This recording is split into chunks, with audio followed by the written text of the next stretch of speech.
鸟科医生。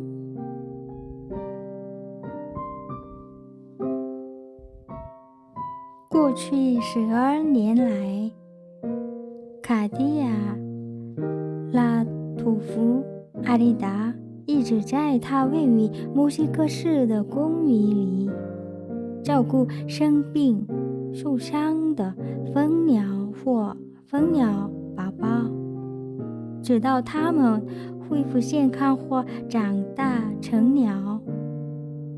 他为收留的第一只冰鸟取名为古驰。当时73岁的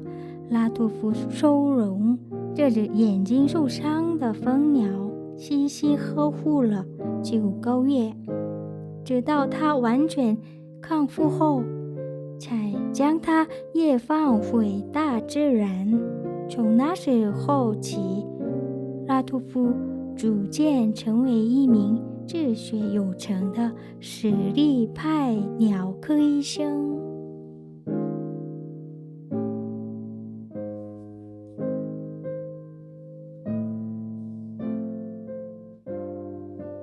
甚至连墨西哥国立自治大学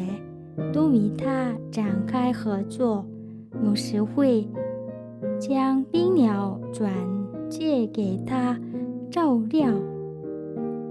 虽然表面上看起来是拉图夫在照料这些鸟儿，有的鸟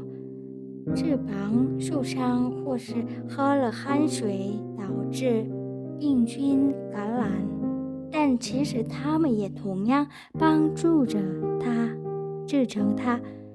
疗愈丧夫之痛与个人的抗癌战争。古驰为我的人生谱写出新的篇章，他这样告诉积极新闻，令我誓言要捍卫我们的星球与